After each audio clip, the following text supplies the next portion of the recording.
Hello, my name is Cynthia Oketch. I am a software developer at Zone01 Kisumu. I am the team lead at CodeSsippers, and I'm excited to have this amazing conversation with these amazing ladies. CodeSsippers, yeah, people don't really understand where the CodeSsippers came from. People think it's from gossiping, but from the olden days, women used to meet for tea and sip tea. As you know, the bloggers serve us tea. So in CodeSsippers, we're just a team of women who come together to communicate, collaborate, and create amazing stuff. So with that being said, let's hear from Anne. Hello, my name is Alice Ann Okingo.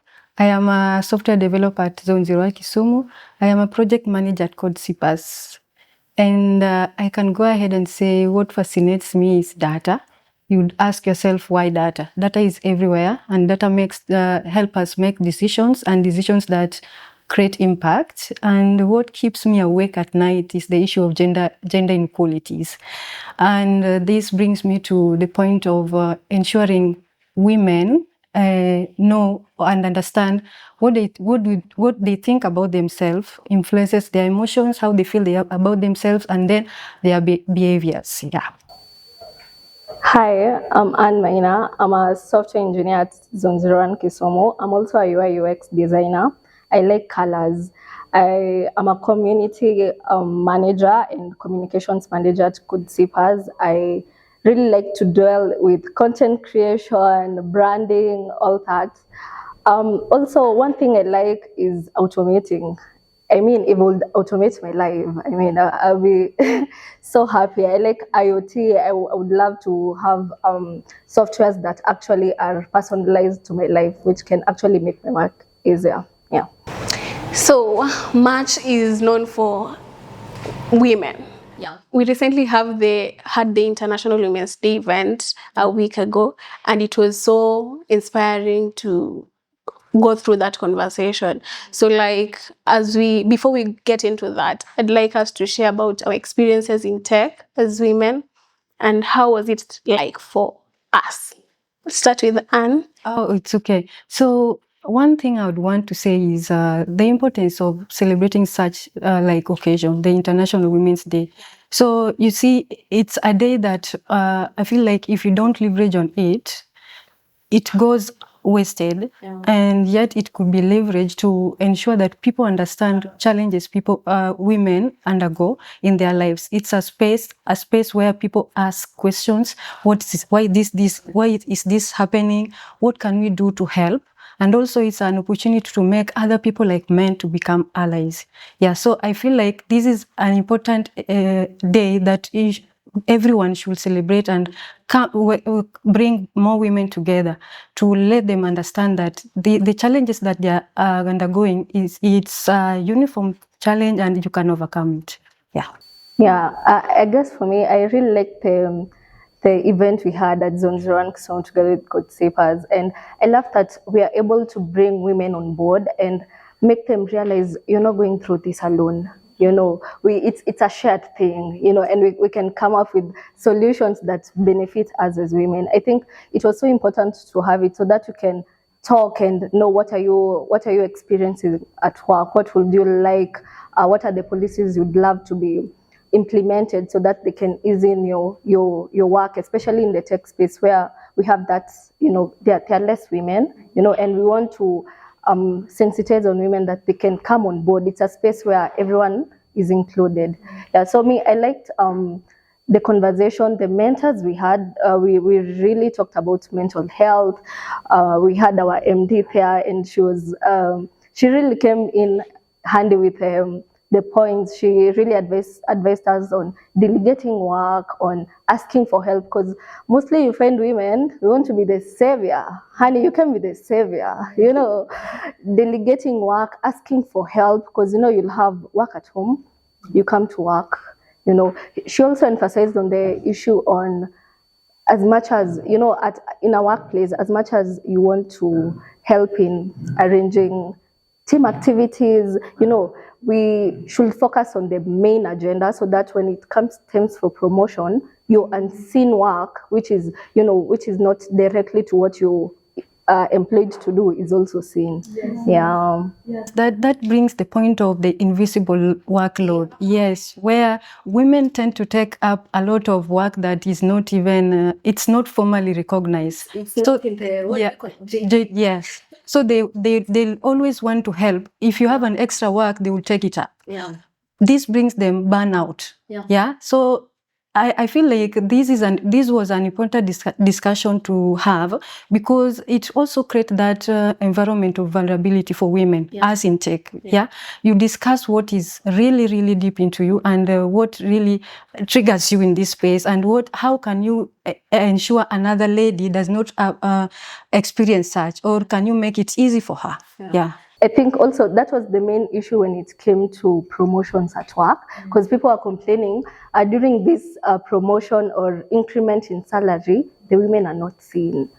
And she actually said that it's not that you're not seen, but this unseen work is not really recognized, yeah.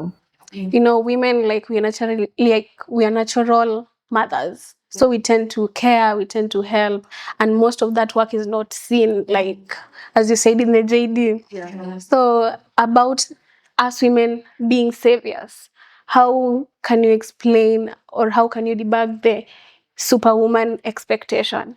So the superwoman expectation is like, you want to do it all. Yes. You want to be here, you're here, you want to do it all. But then you're one person. You're one person. It's not like you're 7 people in one, you're one person. And now comes the issue of delegation. Don't do it all. Just have someone to for example, that's why we have team roles. Have someone to handle communication, have someone to handle maybe project management, have someone to for team activities. Like, just delegate, ask for help. Don't shy away. Ask for help. I think that's the superwoman thing, and actually the asking for help is actually a big deal, and also delegation, because I don't know, it's even me, I struggle with it. I want to do everything, and it's not possible. It brings burnout. You're not going to be productive because now you're doing everything. So I think it's an important point. We should learn how to delegate. Yeah. And ask for help. Don't shy away. I know sometimes you might feel, oh, maybe when I ask for help, they'll see me in some type of way, but just do it. Just ask. Yes, and another thing, I feel like the superwoman thing, it also stems from societal norms. Yeah. You see, when women, there's a certain age when you don't see, even your parents, when they don't see you like kuchangamuka in terms of marriage, they start asking questions. What are you doing? Do you know your biological clock is clicking? So you find that women tend to have this pressure of having it all. Can I manage my family? Can I manage the career? So I feel like these also came out properly, clearly during the IWD. And what we also discuss is how you can maneuver this. Yeah. It stems down to you personally as a woman. Do you know what you want? Yeah. If you have not taken that route of self-discovery, you need to take it. You understand your progress. You understand what you want to do, what your future looks like, what your goals look like, so that the pressure from the community or the society doesn't get to you. Yeah. Yeah. Also, another thing I think in the superwoman category is learning to say no. Yeah. Yeah. Actually, I'm a victim of that. I don't know how to say no. You want to do that project, you want to be in this, and this. Sometimes you can do everything. So sometimes just say, if it's not, because we all have our priorities. If it's not that part of that priority list, just say no. Yeah. And it also leans on setting the boundaries. When it comes to work and company, you see, I was in a company where the boss would call me at the middle of the night and have a presentation, and I would do it. Yeah. I would stay awake until 3 a.m. doing that work, and it will go unrecognized. You see, so if we could have I could have talked to the boss and say, this is my boundary. You should not call me past this for work. And I should not do such thing for work in my house. You see, that would have helped me with the burnout.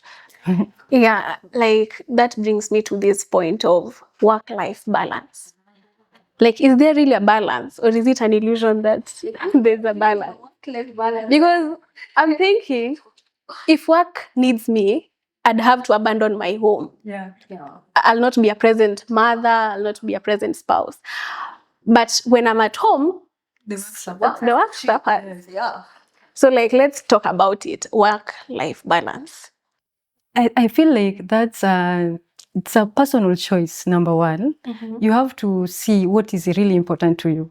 You see, when the work most probably is something that you're passionate about, yeah, you'll find a balance between it. But if it's something that is within a job description and you're employed, I'm not saying it's wrong, but then you have to balance between boundaries of cutting.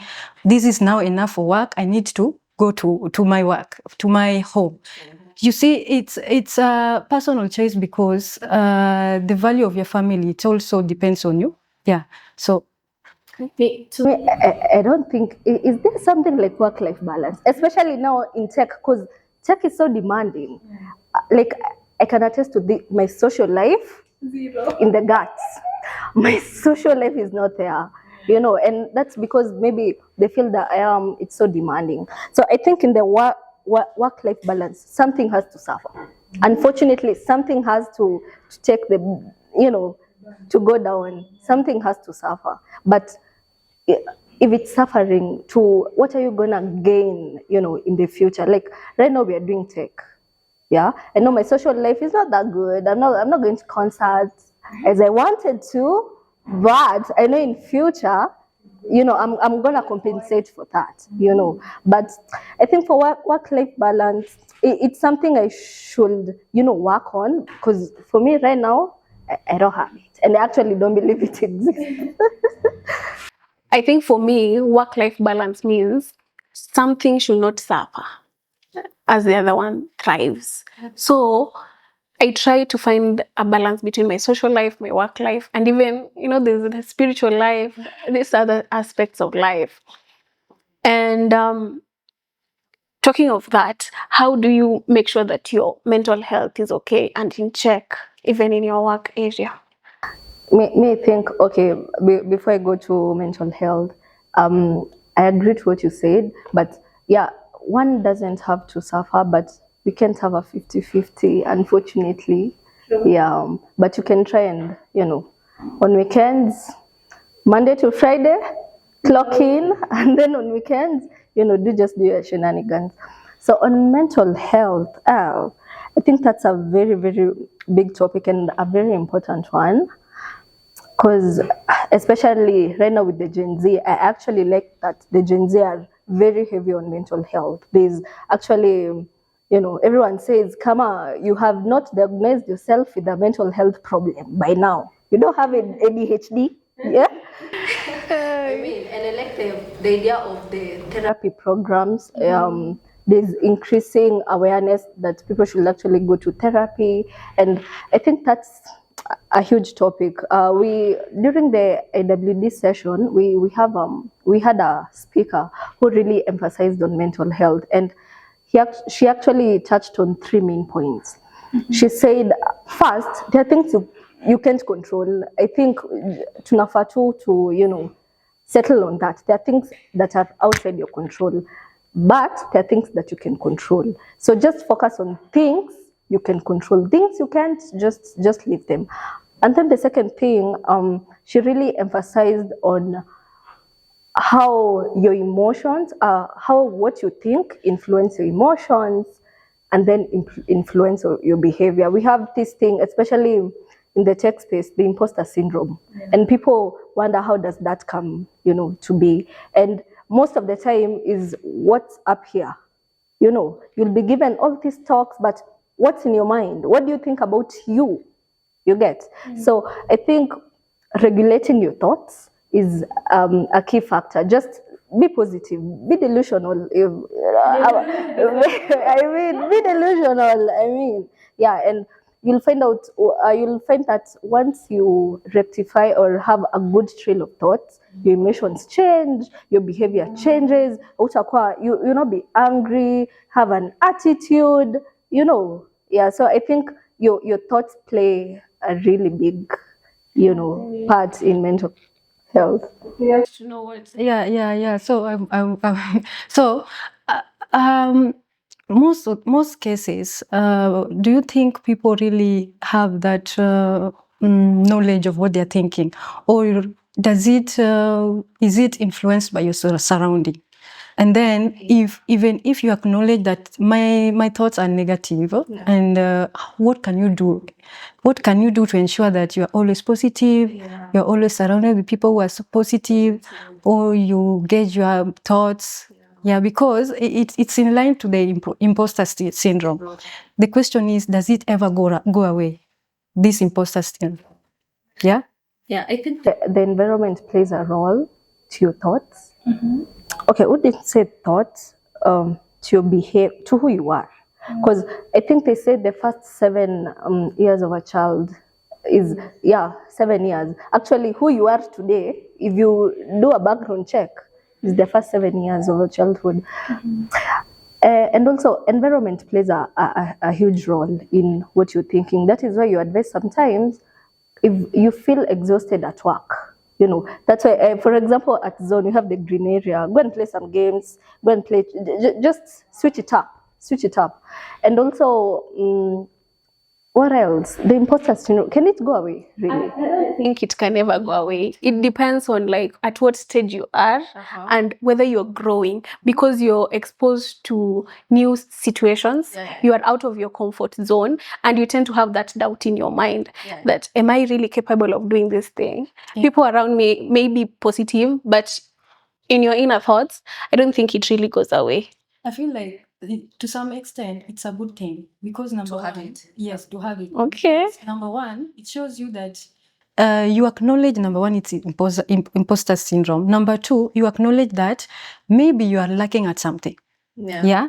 If you're lacking at something, what can you do to make yourself better? If you see someone better than you, maybe you have some skills that I don't have. Why can't I get an enroll course so that I can be better? Yeah. So I feel like imposter syndrome is here to stay. So it depends how you deal with it. But then comes to the question of the imposter syndrome comes by because of your thoughts. So we go back to the drawing board. Your thoughts. You know, your thoughts. Imagine a situation where instead of which it's okay to doubt yourself. I mean, people are gurus here, but going back to your thoughts, what if in your mind you're telling yourself, I can do things, or okay, as much as someone is I'm lucky in 1, 2, 3, I still got it. Just be audacious, you know, just be audacious, because imposter syndrome, the same imposter syndrome can really lock you out from, you know, a lot of things. Yeah. So I don't know. It's a topic of discussion. Can it really go? Like Anne's approach? You see, the glass is half full. So that's your approach. Imposter syndrome. How can you take advantage of that for your good? Instead of playing victim and I don't feel okay, play it as what can I do better for myself. Okay, nice. And another thing I can add to that is the issue of perfectionism. Yeah. The sooner you realize that no human being is ever perfect. Yeah. In this tech space, everything evolves every time and faster. Yeah. So the best thing you can do to yourself is keep learning, keep growing. Yeah. And you know that you'll always find someone who's better than you. It does not mean that you are much less of a human being or less qualified. It means you just need to take some time, upgrade, and then you'll be better. Believe in yourself, and you know, depending on what skill level you are, just be audacious and just do it. MD tells us, get it done. Yeah. Okay. So talking about having the right people around you and having the right environment, having tech communities, how important is it to have or belong in a community, especially in the tech industry, as a woman? Yeah, so what I can say, number one, in the tech field, it really stems down to what they say, that no man is an island. You cannot grow on your own space. You have to be connected to some people who know someone, who know the trends, who have better resources, who have better courses you can learn from. You see, they tell you and they show you ways around. How do you maneuver this problem? Yeah, so it's really important, most especially if you are a woman, to join the tech spaces and tech communities. Also, yeah, the tech communities are play a very significant role, especially in tech. I've interacted with different speakers, and most of them say they get jobs through their communities. Who do you know? Who knows what you do? You know, you can't be, especially in tech. There are people who are like, what are they called? They only operate in the house. I don't know. There's a frame for those kind of engineers. Nomads. No, I don't think they're the nomads, but you can't have your work at home. You have to interact with people. You have to tell people what you do, no matter the skill level. Yeah. Just say what you do, and then those communities give you an opportunity to grow and learn, because someone will come and present about 1, 2, 3, and 4. Then someone who saw something online will come and speak about it. So that way you have a large pool of information rather than staying in your own cube and thinking now you're just going to evolve. I think the communities, actually I would advise everyone to join a community. Yeah, just join one, present. It helps in your presentation skills, it helps in your knowledge about certain topics, and also you just learn what you didn't know. Yeah. And to add it also helps you gauging where you are. Yeah. Because when you are in your own cocoon, you don't have anyone to compare to. Yeah. Not in a bad way, but when you're in a community, you see this person has upgraded in this level, there's something new you can do, you see. So you find yourself that you're always growing in this community. And I think for me, community also brings this aspect of mentorship. Yeah. Because in a community, you'll have someone with 0 experience in tech, someone with 1 year experience, and you find a guru with 20 years experience. You're thinking like 20 years ago, where was I? Did I even know about AI or things of the sort? So the aspect of mentorship is important. So that brings me to CodeSsippers. We are actually a team of only women. I think we are young, but we meet, we have events. If you'd like to join us, follow us on our socials, on our LinkedIn page. We are sisterhood, we are all things code, and we are fun. Yeah. Talk about mentorship. What has your journey been like? Do you even have a mentor in tech? Don't put me in the spot. I mean, okay, do I have a mentor? Yeah. No. Okay. Don't answer that. Like, what has your experience been like in trying to find a mentor? First you have to spot someone. What do you want to do even in tech? I mean, what does a mentor look like to you? We can start from there. So I think mentorship to me looks like, I think just someone to show me the way, because especially in tech there are a lot of really diverse fields you can go to, and and as right now I'm not a beginner, but as a beginner you'd want to, especially there are these trends, kidogo AI, a bit blockchain, and you want to put up with the speed, because I mean, you don't want to be the one who is left behind. So mentorship to me is just having someone to just guide me and show me the way and tell me, just focus on things. There could be a lot of noise from the outside, but this is what you want to do it. There's someone who says there's enough space, there's enough problems in the world for everyone to solve. Like, there's a niche for you, by the way. Don't feel like, I think when I was choosing my course in campus, people told me, hey, IT is so flooded. Look at me now. But you in IT, but yeah, just someone to show me the way and guide me and support me, because sometimes it's so overwhelming. Sure. Yeah, and there are a lot of distractions, you want to give up, but yeah, I think that is who I see a mentor to me, and also brings me to my second point on mentorship in companies. And I think there's this problem of having condescending, let me not put it that way. What I would urge people in corporate, or maybe you're a woman in a company, to support other women coming up. Yeah, don't have this condescending behavior. I think I've seen nurses complaining about that's in charge. I don't like the condescending behavior where you find because you're up there and there's a newbie, you want to show them,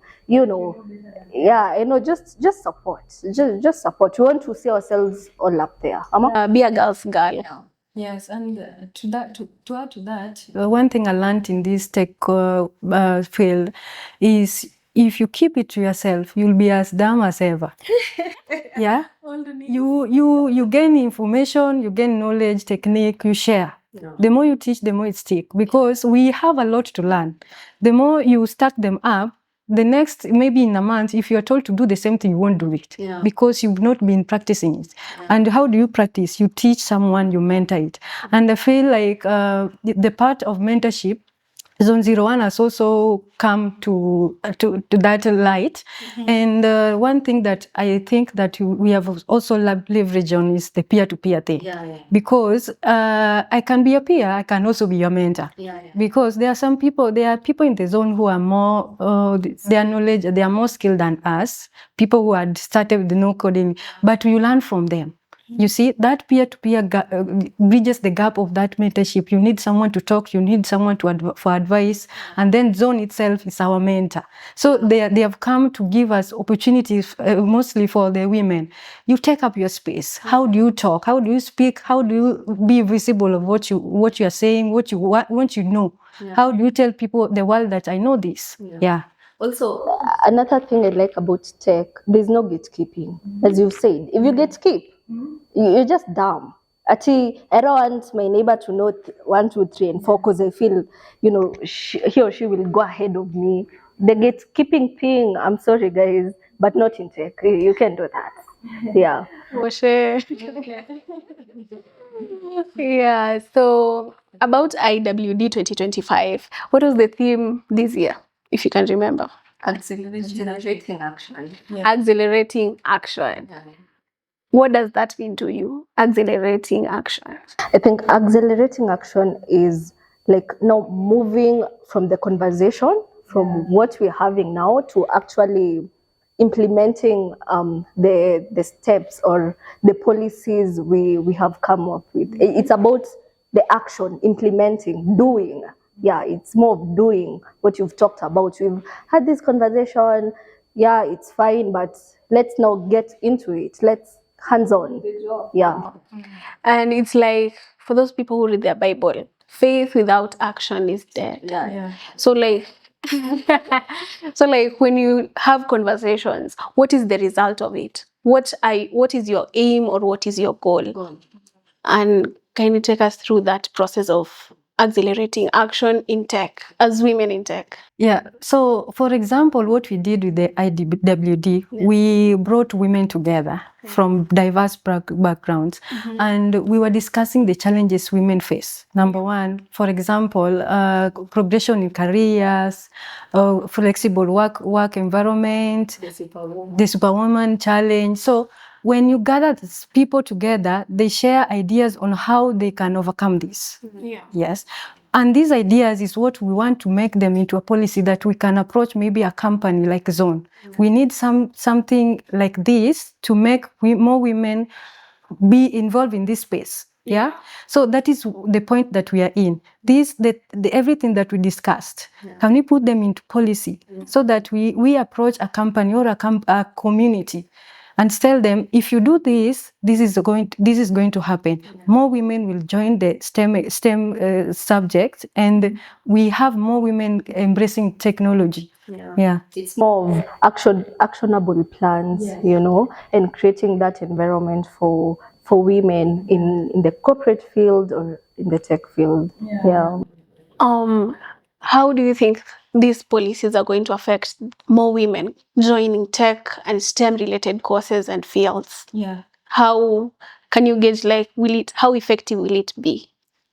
I mean, comparing it to I think the 90s, like we can actually do a comparison on, because I think growing up there were a lot of organizations empowering women, and now we can see there are a lot of women who are learned.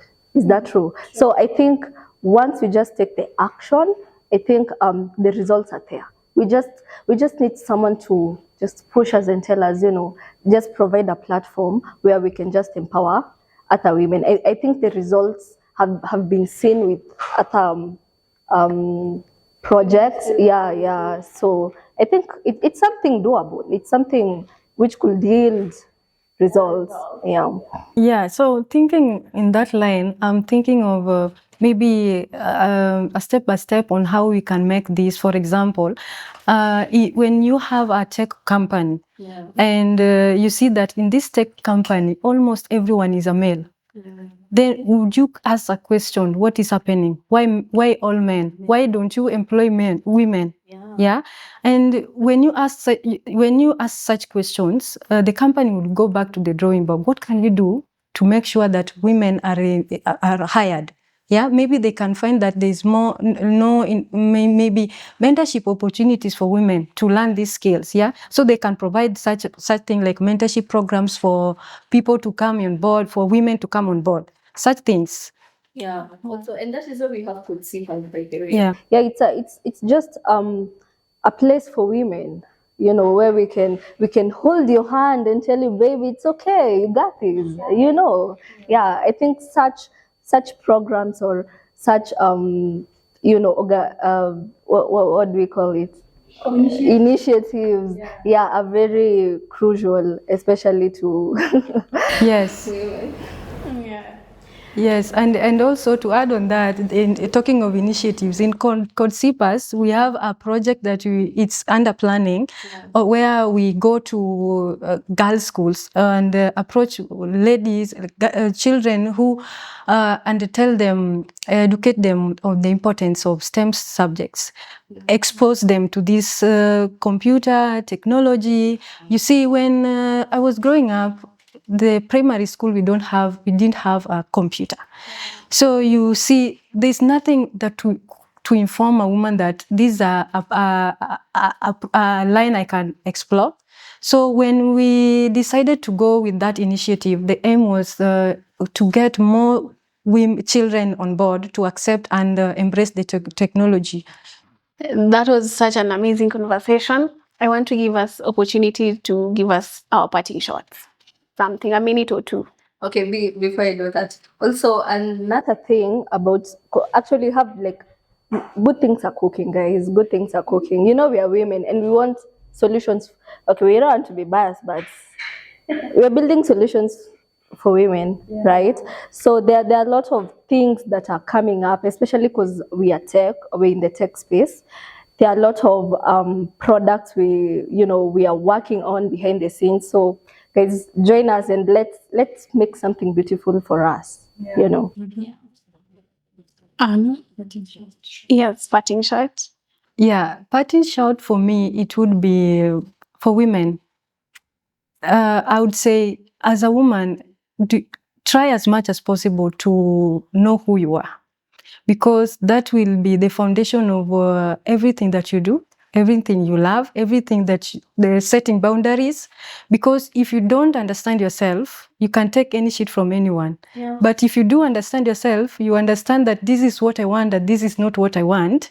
You know your boundaries and you set them and you be clear about it. So for me, that is my parting shot. Know who you are and go for it. Nice.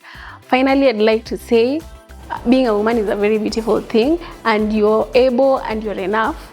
Just go for your dreams. Thank you. Bye.